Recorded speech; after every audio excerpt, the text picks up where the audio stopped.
Welcome to Inside Auto Podcast, where we feature everyone and anyone you'd want to talk to in and out of the automotive industry. Hello, this is Ilana Shabtai, host of Inside Auto Podcast, where we interview top leaders, entrepreneurs, and GMs in and out of the automotive industry. I am so excited to introduce today's guest, Michelle Denogean, CMO of Roadster. Michelle has been at the forefront of digital marketing for more than 15 years as a thought leader and practitioner. At Roadster, she oversees all marketing and analytics efforts. Before her time in automotive, which includes her time at Edmunds, Michelle held executive level roles in marketing and product leadership at eHarmony and Move.com. Welcome, Michelle. It is so exciting to have you here today. Thanks for having me, Ilana. Of course. We are so excited to have you on our lineup of guests. And I'm sure you've been super busy these past few months. All I'm hearing about is digital retailing and Roadster, and I'm seeing you in multiple interviews, which is why we're so honored to have you here today. Tell us, what has changed in digital retailing? How has COVID played a role?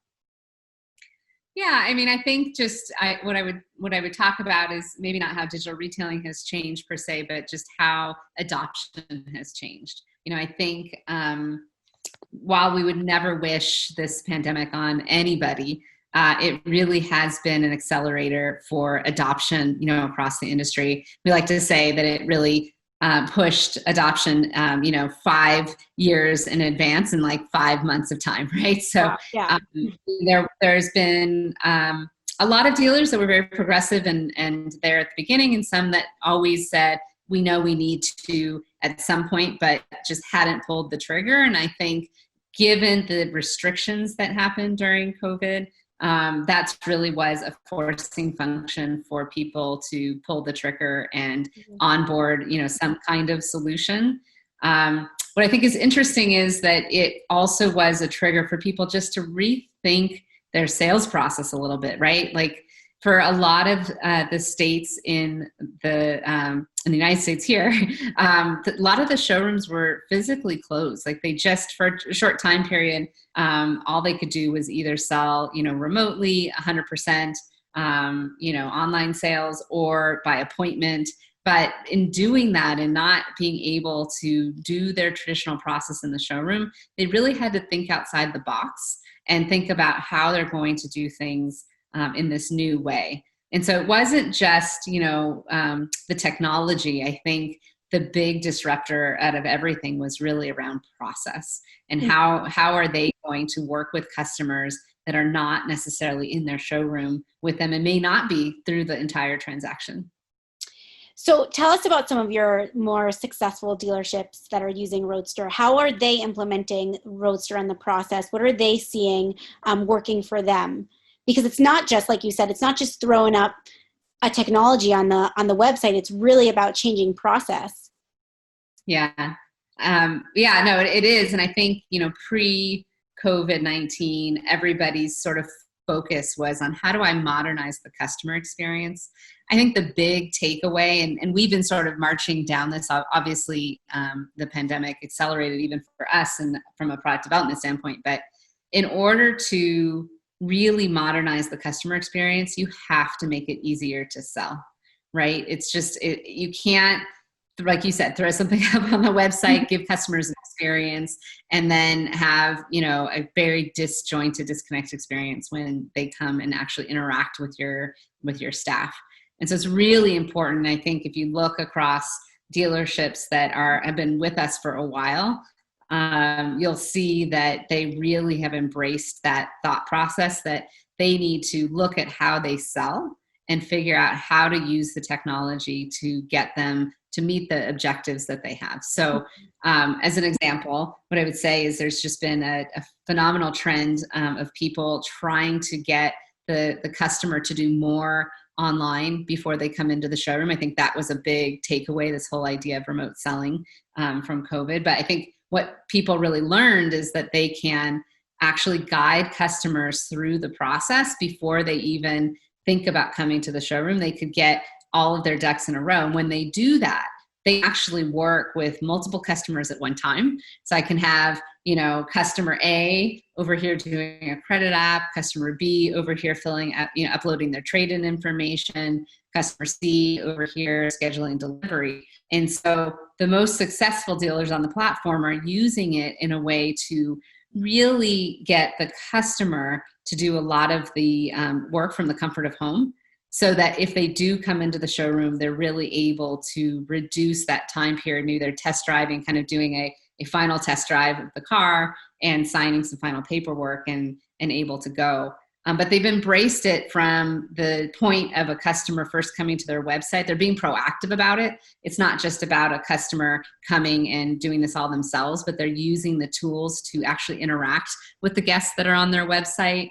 And we've been really focused on that from a new product development side too. And then when the customer comes in, they're able to pick up where they left off, check them into the showroom, and start to really desk that deal side by side in a very similar looking user experience as what the customer was already familiar with. So the successful ones are really thinking about how do you empower the salesperson at the front line to do all of that from A to Z with the customer, and really shrink the transaction time down once they get into the showroom. Right, and figuring out which customer needs help at what part of the process, because it's going to be different. I love that, because I actually go against what everyone says about millennials. I would not buy my car online, but I would totally start the process online and reduce my time in the dealership, especially if I had someone on the phone walking me through. So I love that. I love that digital retailing gives that full scope to any kind of customer out there. It's very flexible, right? If you can work at the pace that the customer wants to work at, which I think is the most important aspect. I think people think that, oh, well, they're just, it's 1 step, 2 steps, 3 steps, and they just do it all themselves. But when you really embrace it, it's that back and forth. You're just doing that digitally. We had one of our partners, and one of my favorite quotes I heard during all of this was, people are going to be saying that they're not going to be accepting the fact that it's going to take them 5 hours in the dealership anymore. They're going to say, it didn't even take me 5 hours during a pandemic, right? So we really adjusted expectations because everybody had to move to this remote selling aspect. And I think that the customers like it. I think that the salespeople love it, because what we're seeing from a trend perspective is that a lot of these salespeople are actually able to sell more cars per person than they ever thought they could too, which is, lining their pocketbooks and empowering them to do more. So I think it's one of those rare moments that we'll look back on in time and say, this really fundamentally changed us for the better. Not only did it increase customer satisfaction, but it made us so much more efficient. We were able to cut our costs at the same time that we were able to elevate the customer satisfaction aspect of our business too. Yeah. And that takes me into my next question, which is kind of the future of Roadster and digital retailing. And we spoke a little bit about this, but do you think that there's going to be major changes in automotive in the next 1 to 5 years based on these changes that we're seeing now?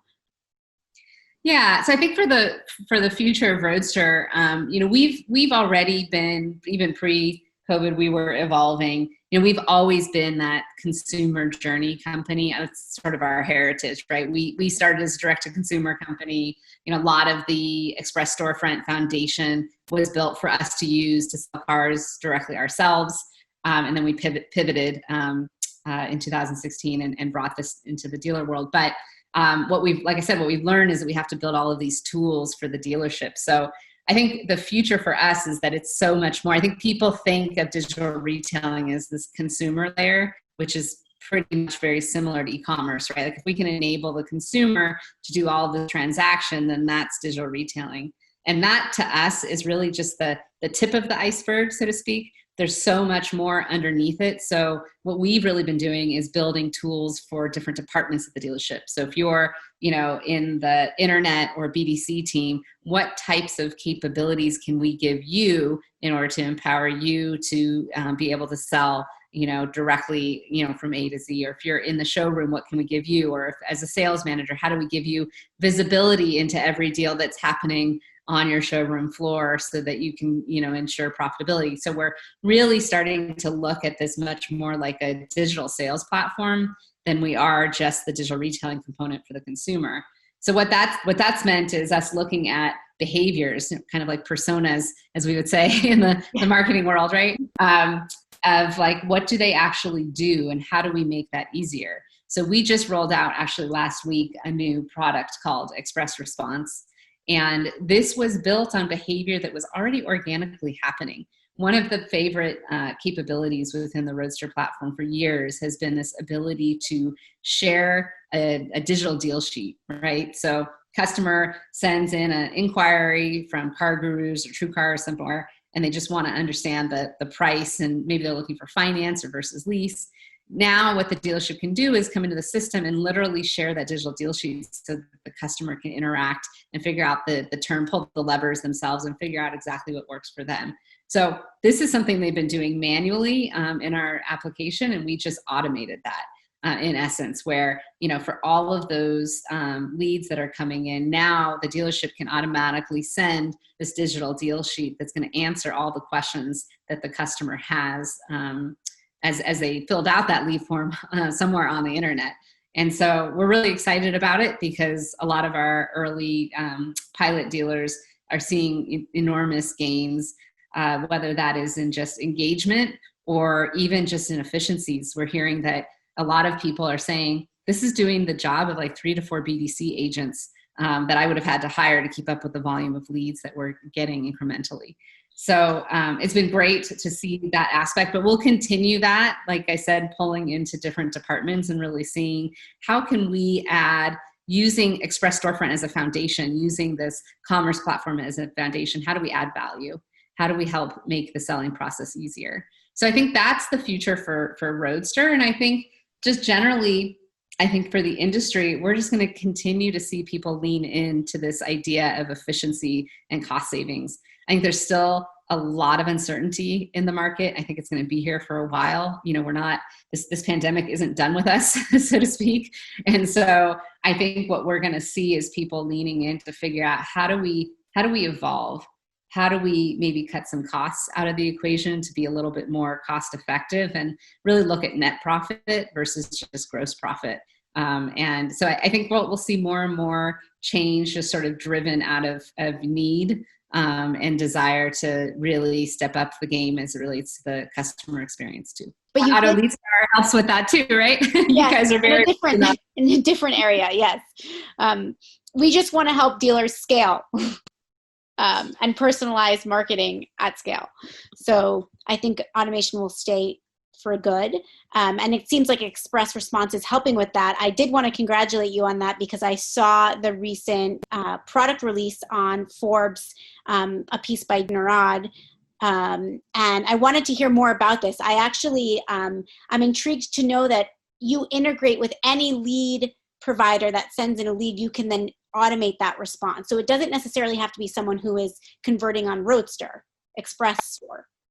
Right. Like I said before, this is something that our dealers have done for years because they'll take their TrueCar leads or their Car Gurus, or anywhere really that they're getting leads from, and they'll just manually respond. So now what this is doing is we're pretty much ingesting that lead just like you would have it sent to your CRM, you'd have it sent to Roadster, and then we are doing the matching. So we have this little saying internally, which is that it responds automatically, but it is not an autoresponder. And what we mean by that is it's very intelligent, right? We're taking a look at what information was in that lead, what vehicle they were looking at, what price they might have seen on that third-party site. And then we are actually responding with the information that's going to answer the questions that was in that initial email. And when you think about it today, there's two things either happening. Either the dealership is getting those third-party leads and they're either sending an autoresponder, which is probably not that detailed, right? It's saying things like, when can you come into the store? Or, let me introduce you to so-and-so. Is it okay if we text? It's just not answering immediately the question the customer has. Or like, what is the price? Or do you have this in stock? Yeah. Right. Right. And the other piece of it is they're spending like an enormous amount of time trying to actually answer the exact question, but that's a very manual process. Right. And the reality is 30% of the traffic that we see is happening when the store is closed. So even if you have a really great process that's working for you manually and you don't mind spending the money on those people as you scale, you're still missing out on being that first response in when the customer's at home at 11 o'clock at night in their pajamas and they're on, whatever website it is and they're shopping for a car and they want that information instantly. And so now you have the ability to be the first one in and really beat the competitors and giving that quality response and giving them the opportunity to really guide themselves further into the funnel and make it more likely for them to buy from you as a dealer. And can dealers sign up for just express response? No, so it's actually built on top of Express Storefront. So honestly, the magic of the product is actually not that we just send this email. I think it's pretty easy to send an email out when somebody sends something in. It's the fact that it's built on top of the platform that we have. Great. And so much of the work, how do you send somebody into this, deal-making activity instantly?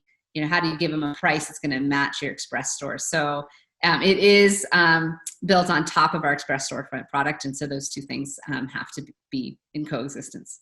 It sounds like an incredible extension to the platform.